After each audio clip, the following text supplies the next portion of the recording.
2 Raja-Raja 7. Lalu berkatalah Elisa, dengarlah firman Tuhan. Beginilah firman Tuhan, besok kira-kira waktu ini sesukat tepung yang terbaik akan berharga sesikal, dan 2 sukat tepung dan 2 sukat jelai akan berharga sesikal di pintu gerbang Samaria. Tetapi perwira yang menjadi ajudan raja menjawab abdi Allah, katanya, sekalipun Tuhan membuat tingkap-tingkap di langit, masakan hal itu mungkin terjadi? Jawab abdi Allah, sesungguhnya engkau akan melihat dengan matamu sendiri, tetapi tidak akan makan apa-apa daripadanya. 4 orang yang sakit kusta ada di depan pintu gerbang. Berkatalah yang seorang kepada yang lain, mengapakah kita duduk-duduk di sini sampai mati? Jika kita berkata, baiklah kita masuk ke kota. Padahal dalam kota ada kelaparan, kita akan mati di sana. Dan jika kita tinggal di sini, kita akan mati juga. Jadi sekarang marilah kita menyeberang ke perkemahan tentara Aram.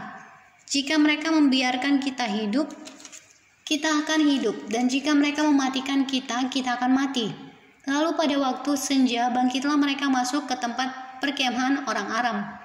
Tetapi ketika mereka sampai ke pinggir tempat perkemahan orang Aram itu, tampaklah tidak ada orang di sana, sebab Tuhan telah membuat tentara Aram itu mendengar bunyi kereta, bunyi kuda, bunyi tentara yang besar, sehingga berkatalah yang seorang kepada yang lain, sesungguhnya Raja Israel telah mengupah raja-raja orang Het dan raja-raja orang Misraim melawan kita, supaya mereka menyerang kita.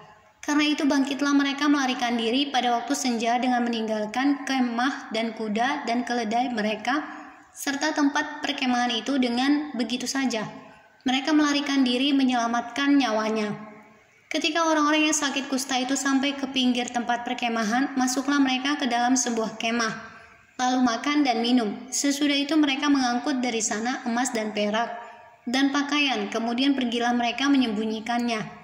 Lalu datanglah mereka kembali, masuk ke dalam kemah yang lain dan mengangkut juga barang-barang dari sana.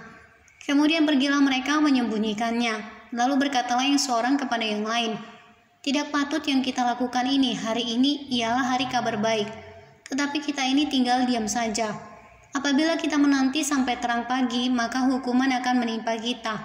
Jadi sekarang marilah kita pergi menghadap untuk memberitahukan hal itu ke istana raja.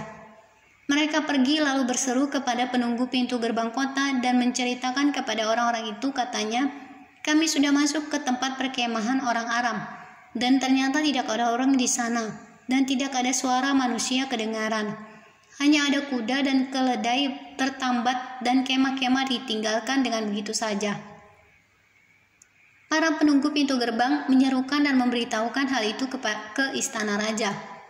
Sekalipun masih malam, raja bangun juga lalu berkata kepada para pegawainya, baiklah kuterangkan kepadamu apa maksud orang Aram itu terhadap kita.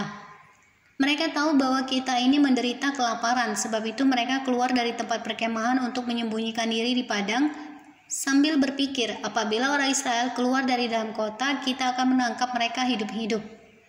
Kemudian kita masuk ke dalam kota. Lalu salah seorang pegawainya menjawab, baiklah kita ambil 5 ekor dari kuda yang masih tinggal di dalam kota ini. Tentulah keadaannya seperti seluruh halayak ramai Israel yang sudah habis mati itu. Biarlah kita suruh saja orang pergi supaya kita lihat. Sesudah itu mereka mengambil 2 kereta kuda. Kemudian raja menyuruh mereka menyusul tentara Aram sambil berkata, pergilah melihatnya. Lalu pergilah mereka menyusul orang-orang itu sampai ke sungai Yordan, dan tampaklah seluruh jalan itu penuh dengan pakaian dan perkakas yang dilemparkan oleh orang Aram pada waktu mereka lari terburu-buru. Kemudian pulanglah suruhan-suruhan itu dan menceritakan hal itu kepada raja. Maka keluarlah penduduk kota itu menjarah tempat perkemahan orang Aram. Karena itu sesukat tepung yang terbaik berharga sesikal dan 2 sukat jelai berharga sesikal sesuai dengan firman Tuhan. Adapun raja telah menempatkan perwira yang menjadi ajudannya itu mengawasi pintu gerbang. Tetapi rakyat menginjak-injak dia di pintu gerbang. Lalu ia mati sesuai dengan perkataan abdi Allah yang mengatakannya pada waktu raja datang mendapatkan dia. Dan terjadi juga seperti yang dikatakan abdi Allah itu kepada raja. 2 sukat jelai akan berharga sesikal dan sesukat tepung yang terbaik akan berharga sesikal. Besok kira-kira waktu ini di pintu gerbang Samaria, Pada waktu itu si perwira menjawab abdi Allah itu, "Sekalipun Tuhan membuat tingkap-tingkap di langit, masakan hal itu mungkin terjadi?"